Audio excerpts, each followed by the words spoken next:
한국을 향해 행패를 부렸던 이란의 행동, 그 이면에는 한국에 묶인 이란의 엄청난 돈이 있다고 하는데요. 그런데 이란의 일방적인 공격에 당하기만 했던 한국이 이란을 상대로 보복할 수 있게 되었다고 하죠. 바로 이란의 약점인 동결 자금을 한국이 독점적으로 관리할 수 있게 되었기 때문이죠. 한국의 허락 없이는 이란은 어떤 돈도 사용할 수 없게 되었다고 합니다. 이 소식에 이란은 한국을 향해 무릎 꿇으며 살려달라고 빌었다고 하죠. 대체 한국의 중심으로 무슨 일이 벌어졌는지 지금부터 자세하게 설명해 드리겠습니다. 미국과 이야기하겠다. 이란 외무장관인 후세인 나미를 압둘라이언은 수도 테헤란에서 미국과 직접적으로 이야기하겠다고 나서며 그동안 답답했던 이란과 미국 두 국가 사이의 합의가 본격적으로 이루어질 수 있게 되었죠. 이란과 미국이 틀어지게 된 결정적인 계기는 바로 핵 합의와 관련된 부분입니다. 2018년 핵 합의를 미국이 일방적으로 파기한 것에 분노한 이란이 더 이상 미국과 대화하지 않겠다고 거부하면서 두 국가는 냉랭한 사이를 유지했죠. 이란은 과거 이란 제국 시절부터 미국과 좋지 않은 사이를 유지했습니다. 미국은 이란을 제압하기 위해 이란 주변 국가를 포섭 군사기지를 세우며 이란을 압박하기에 이르는데요. 미국의 강력한 군사력을 이란인들과 항일한 쉬운 일이 아니었습니다. 석유 개발로 상당한 부를 축적했지만 미국의 무게를 뛰어넘을 정도로 강력한 군사력을 유지하진 못했기에 이란에서는 강력한 무기를 원했죠. 자연스럽게 이란이 관심을 보인 것은 핵무기였습니다. 미국 몰래 하는 핵 개발을 추진하며 미국의 감시를 피해 실험을 진행했죠.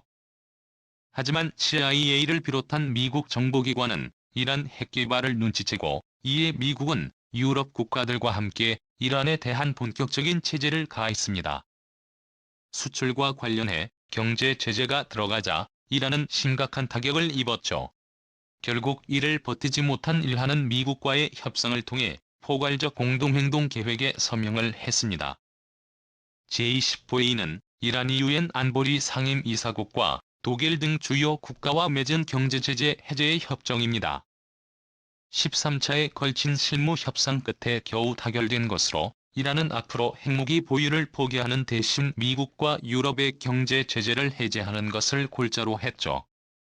모든 것이 끝나고 순조롭게 진행되는 것처럼 보였지만 미국은 협의 이후에도 새로운 경제 제재를 단행했습니다. 제재는 핵 개발 관련한 제재의 해제와는 별개로 탄도미사일 개발과 테러 지원에 대한 제재라는 설명을 내세웠죠. 이런 입장에서는 분노할 수밖에 없었습니다. 핵을 내려놓기로 약속한 협의를 미국이 바로 무너뜨린 것이나 다름없었기 때문인데요. 이후 일하는 미국과는 더 이상 대화하는 게 의미가 없다고 판단 강력한 반미 국가로 남았죠. 대화할 일이 있어도 유럽 국가를 통해 간접적으로 의사를 전달하는 모습을 보였습니다. 당연히 미국도 이런 일환을 곱게 위해줄 필요가 없었죠. 미국은 제재를 계속해서 가했는데요. 당시 대통령인 트럼프는 이란을 굴복시키기 위해 갖은 방법을 동원했습니다. 이란이 호락호락하게 굴복하지 않자 트럼프는 최후의 수단을 썼는데요. 바로 이란의 국영은행과 국부펀드를 제재하는 최고 수위의 제재를 한 것입니다. 이란의 자금은 미국의 허락 없이는 이전할 수 없게 된 것입니다. 이런 입장에서는 매우 당황할 수밖에 없었죠. 바로 이 지점에서 한국이 등장하게 되는데요. 이란은 그동안 한국은행을 이용해 거래를 진행했습니다. 미국의 제재를 피하기 위한 꼼수라고 할 수 있었죠. 그런데 트럼프가 강력한 제재를 가하면서 한국에 묻거든 이란의 엄청난 돈이 한국에 고스란히 남게 된 것입니다. 한국 입장에서도 매우 난처한 입장이었죠. 한국은 이란과의 사이가 나쁘지 않았습니다. 오히려 한국은 이란과 주요 교역을 하면서 좋은 관계를 쌓아왔죠. 이 한국은행을 주거래 은행으로 정한 것도 좋은 관계에서 비롯된 것입니다. 그러나 미국이 간섭하면서 이란에도 70억 달러가 한국에 고스란히 남게 되었습니다. 한화로 약 8조에 해당하는 금액은 이란에게 있어 정말로 중요한 돈인데요. 이 돈이 없으면 국정 운영에 지장이 갈 정도입니다. 미국은 요지부동으로 동결을 풀어줄 수 없다고 나서는 상황에서 궁지에 몰린 이란은 한국을 상대로 최악의 수를 두게 됩니다. 그게 한국의이어 납포 사건이죠. 이란 혁명수비대가 호르무즈 해협을 지나는 한국 개미호를 납치 이란의 반다르 아바스항에 억류되어 한국 선원들이 장기간 옹주되는 일이 있었는데요. 혁명수비대는 이런 정부와 관련성이 없다고 주장했지만 이 뒤에는 이런 정부의 입김이 다 있는 것은 누가 봐도 명백했죠. 결국 오랜 협상 끝에 혁명수비대에 납부된 우리 배를 되찾을 수 있었습니다. 납치 배경에는 한국을 협박해 동결된 자금을 풀려는 이란의 움직임이 있었던 것이 명백했죠.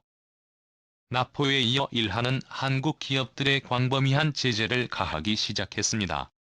이란 최고 지도자는 한국 가전제품 수입을 금지한다는 내용을 발표했습니다. 목상으로는 자국 산업을 보호한다는 이야기였지만 실은 한국을 협박해 동결 자금을 받으려는 수작이었습니다. 당연히 한국은 미국의 제재가 풀리지 않으면 불가능하다고 말하고 이란의 협박에도 불구하고 동결 자금을 넘겨주지 않았습니다. 이란을 향해 한국은 더 이상 압박하지 말라는 경고 메시지를 보내며 강경한 태도를 보여주었죠. 사실 한국은 이란과 미국 사이에 끼어든 피해자라고 볼 수 있죠.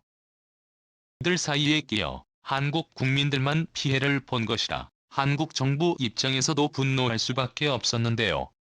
그런데 한국이 이란에게 당한 것을 한 번에 복수할 수 있는 기회가 생긴 것입니다. 한국이 동결 자금을 독점적으로 관리하게 된 것인데요. 8조에 가까운 금액을 한국이 손쉽게 얻을 수 있게 된 것입니다. 현재 이란은 다년간의 경제 제재를 받아 경제적으로 위기에 몰려있는 상태입니다. 핵 합의를 둘러싼 미국과의 기싸움에서 서서히 힘이 빠지기 시작하는 것이죠. 그렇게 동결 자금이 더 절실하게 필요한 상황입니다. 최근 일하는 유럽엔 분담금조차 낼 돈이 없어 연체하는 모습을 보였습니다. 결국 한국에 묶여있는 동결 자금으로 분담금을 납부할 정도였는데요. 외교부는 보도자료를 통해 이란의 유엔 분담금 1,800만 달러 약 220여억 원을 대납했다고 밝혔죠. 이번 대납은 이란이 한국 정부에게 사정한 끝에 가능했다고 합니다. 미국은 어떠한 일이 있어도 동결된 자금을 풀어줄 수 없다고 밝혔지만 이번은 예외로 두겠다고 밝힌 것인데요. 여기서 미국이 자금 동결 문제를 해결할 실마리를 발견했다고 합니다. 식적으로는 동결 문제에 대해 미국도 양보하기 어려운 사과하지만 우회적으로 이를 해결할 수단으로 한국을 떠올린 것이죠. 지자를 대상으로 후견인이 금지산자의 재산을 사용할 수 있듯이 한국이 일하는 대신에 8조에 가까운 금액의 대리자가 되는 것으로 까다로운 문제를 해결하자는 내용이었죠. 현재 오스트리아 빈을 중심으로 이란 고위 관계자와 한국 관료들이 동결 자금 문제 해결을 위해 치열한 물밑 협상을 진행 중인데요. 미국의 제안 덕분에 한국이 팔라는 돈을 손쉽게 얻게 된 것입니다. 이러한 입장에서는 당연히 자신의 돈을 한국이 관리하는 것에 굉장한 분노를 드러내며 이럴 수 없다며 항의를 했는데요. 그러나 핵 합의를 둘러싼 합의가 체결되지 않았고 미국의 태도가 강경하기 때문에 이를 받아들이지 않으면 당장 체결해야 할 청구서의 압박을 버티기 어렵습니다.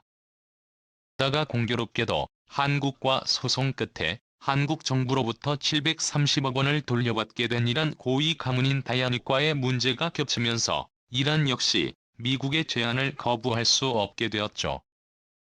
다야닉가는 2010년 한국 기업인 대우일렉트로닉스 매수를 시도했습니다. 그러나 우여곡절 끝에 매수를 할 수 없게 되었고 이에 분노한 타이완, 이것은 국제중재를 통해 한국 정부에 배상금 소송을 걸었습니다. 한국 정부의 개입으로 인수합병의 실패로 돌아갔고 이에 대해 한국 정부는 책임을 져야 한다는 주장이었죠.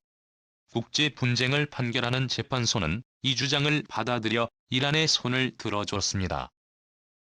한국은 다이아니가에게 730억 원의 비용을 지불해야 했는데요. 그런데 미국 정부의 제재가 들어가면서 한국은 이란에게 어떠한 금액도 지불할 수 없게 되었습니다. 재판 결과로 지불하는 배상금도 이란에게 유익이 되는 행위라 판데다 미국은 이조차도 이란에게 갈 수 없다고 한 것이죠. 그런데 만약 미국의 제안을 받아들여 한국이 8조 원을 관리한다면 당연히 이것은 한국으로부터 7만 30억 원을 받을 수 있게 됩니다. 이란과의 거래가 전부 동결된 이 시점에서 이러한 논의 관련은 대리자인 한국이 다이가에게 돈을 지불하는 것은 그 어떠한 하자도 없기 때문이죠. 태연이 가는 돈을 받기 위해서라도 이런 정부에 압박을 끼치기 시작했습니다. 태연이 가는 이란의 오래된 명문가로 아무리 이란 정부라고 해도 다이아니가의 존재를 무시할 수 없는데요.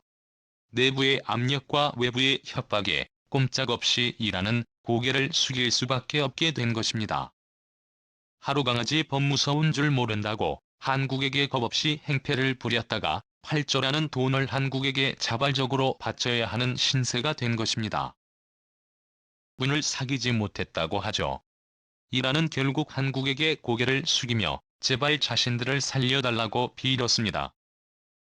미국 역시 한국의 권리라면 이란의 제한적인 돈 사용을 허락해주기에 한국은 거리낄 것이 없는 형국입니다. 그동안의 수모를 갚게 된 한국의 행보에 박수를 보내며 앞으로 한국이 이란에게 당한 것을 철저히 갚기를 기원하겠습니다. 시청해주셔서 감사합니다.